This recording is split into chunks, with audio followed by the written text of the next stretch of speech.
भौजी तू कौन खास्टा के बारे में बात करत रू हो तनी हमरो के बताव तो। दोनों जंगिया का बिचवा वाला के फक सारे त नहीं ओकरा के खास्टा थोड़ा ना कहल जाला, ओकरा के तो मलपुआ कहल जाला। कहाँ कहाँ काथी मिली सुन ल व्यवस्था। अच्छा तो हे करो तो का हाल बा भाई, आज के वीडियो कुछ ज़्यादा ही मस्त और मज़ेदार बा। तो वीडियो देखे के बाद कमेंट करके ज़रूर बताएं जा कैसन वीडियो लागल। कहे कि हम तो पता बा आप लोग के कि हम क्रेजी नंबर 1 के वीडियो पर हम रिहर्सल करे वाला बानी। और वीडियो देखे के बाद ज़रूर बताएं जा वीडियो कैसा लगा। तो बिना लड़वा लहसुन बिना फलानी ढिकानी के बिना वीडियो स्टार्ट कर।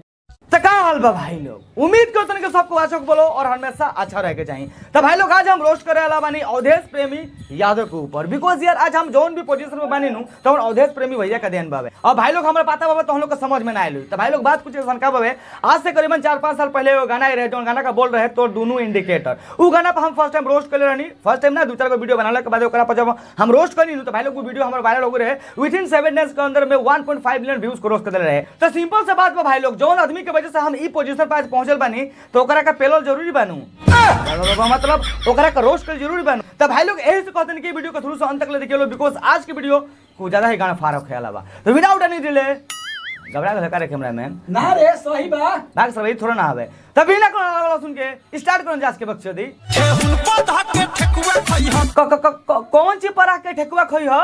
ठेहुन पधा के ठेकुआ खइह।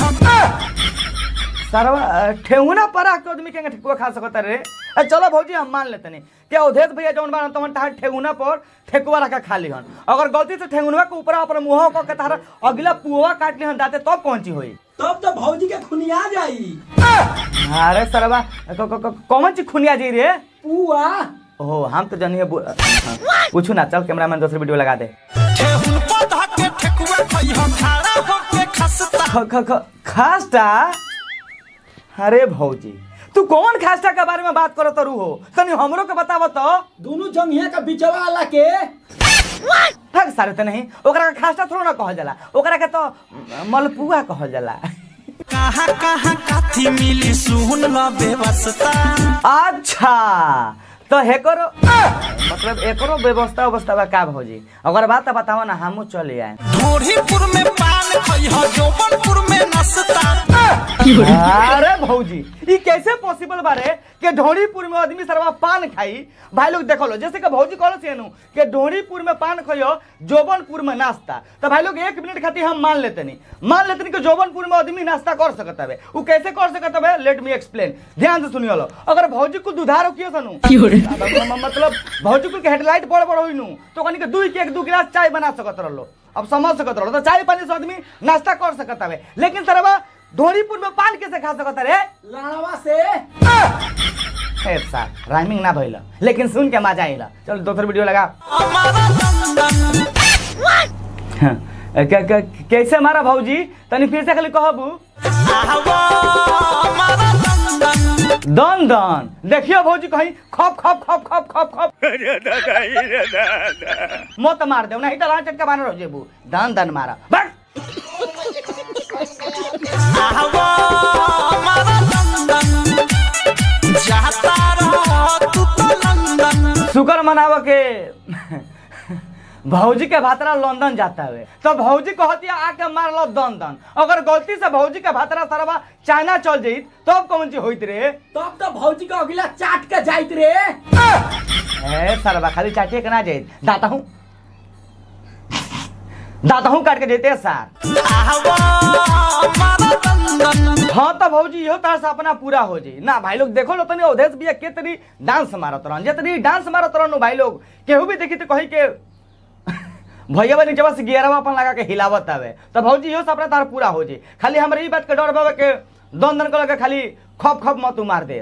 चोली बाजार में बोली ना बोली हो। हे सरवा चोली बाजार कहाँ लागला रे? ना भाई लोग हम तो ये सुन ले के बाजार में चोली बेचाला, लेकिन भौजी कहती है चोली बाजार में कुछ ना बोली हो। इस तरह चोली बाजार के सनका लागला रे? जहाँ भौजी कुल का कछिया बेचाला नु वही के चोली बाजार कहल जाला।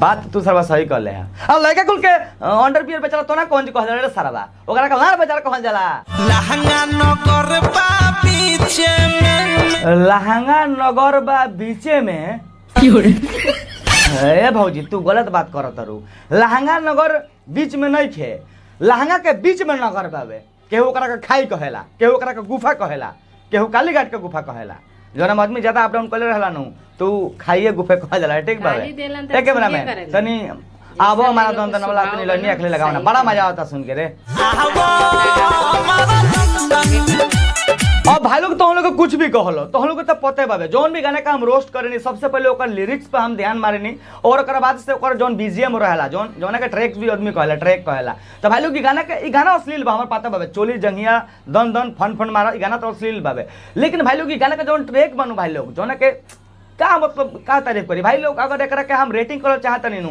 तो 10 में से हम अपन झाट नोच के मतलब 10 में से 10 हम देवल चाहतनी मतलब लिटरली बोलो तनी आउटस्टैंडिंग एक जौन ट्रैक बनावल गेल बा बहुत मस्त ट्रैक बा बाकी तो हम लोग कैसन के ट्रैक लागलो कमेंट करके जरूर बतियालो चल रही तब दोसर क्लिप लगा सबसे पहले तो बंगाली ना it's Bengali do you understand that what I am saying तार बहन तो बंगाली सर भाई कौन मतलब रे बंगा सर हमू कंफ्यूज हो गए बनी बंगाली कहल जाला काहे से हमें बहुत सारा फ्रेंड बंगाली बात था ठीक बाबे और हमारा गाना जौन जौन हमारे एल्बम आवत है ओकरो के जौन आदमी जौन शूट कैले बा वीडियोग्राफी कैले बा ओकरा बाद से ओकर कोरियोग्राफ कैले बा वो बंगाली आदमी हवे त माल बंगाली हैलाड़ के ओठलाली अरे सर तो राइमिंग हो गेल कैमरामैन राइमिंग हो गेल कना रे बताओ हां ताकि हम लाड़ चाट ले भाग सारे मजाक कोनी साहब नहीं सीरियसली काहे ले ले अरे माल बंगाली ओहो एकरी बहन छ तो ना बनियो सरे अरे भौजी तू काहे बार बार बंगाली कहत रहू हमर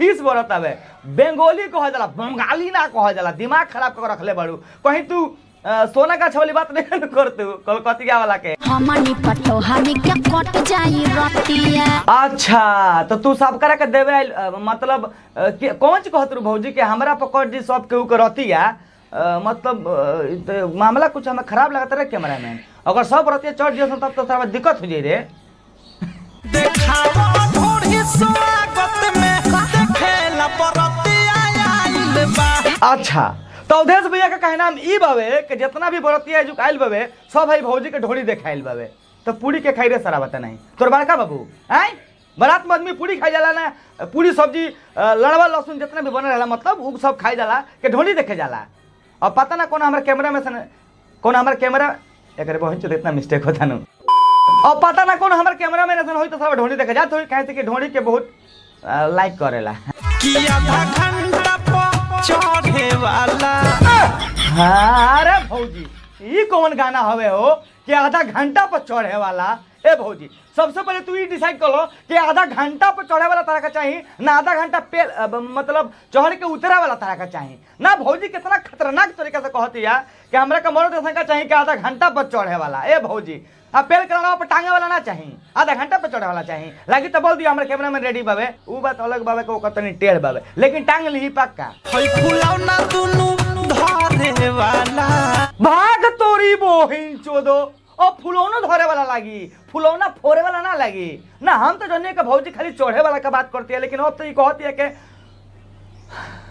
फुलौना धरे वाला लागी भतार हो तू भतार हो हाँ उदेश भैया हमारे पाता बाबे वो भतार हवे तू छिनार हवा मतलब तू सिंगर हवा तो भाई लोग देखो आज के बक्चोदी यहीं खत्म करते हैं कहे से कि अब जहाँ से एक दो गाना और उदेश भैया का सुन ले कसम से कहते नहीं गान पर खून निकल जी आई मीन बाबा सिर हो जी तो बस हम लोग आज के बक्चोदी यहीं खत्म करते हैं आई होप तुम लोग आज के वीडियो देख के अच्छा लगा ये वीडियो का सबसे बेस्ट पार्ट तुम लोग कौन लगा प्लीज प्लीज प्लीज कमेंट करके जरूर बताइए तो हम लोग के भाई लोग जल्दी हम कहे नहीं ना ठीक बा लेकिन भाई लोग ये वीडियो का सबसे बेस्ट पार्ट कौन लगा प्लीज कमेंट करके जरूर बताइए और भाई लोग अगर वीडियो देख के कुछ ज्यादा अच्छा लगा तो वीडियो का लाइक कर दियो अच्छा ना लगे वीडियो को डिसलाइक भी कर सकते रहो लेकिन भाई लोग ट्राई करिए लाइक करेगा ठीक बा कहे से कि आजकल 2-2 3-3 दिन में एक वीडियो शूट करता नहीं बस तुम लोग कहाँ से आवे कहते हैं ठीक बा और ये वीडियो को मनोरंजन मजा खाते बनावल कर रहा तो प्लीज यार केहू भी वीडियो को देख ले हुई तो दिल बना ली बस देख के और हंस के भूल जाए और स्पेशली अवधेश भैया से भी कहते नहीं अगर हमारे वीडियो देखते रहो तो प्लीज यार हम खुद तार बिग फैन है तो प्लीज वीडियो देखते रहो तो भाई खिसे मत ठीक बा खराब मत पाइए ठीक बा और भाई लोग अगर वीडियो देखे कुछ ज़्यादा अच्छा लाग गई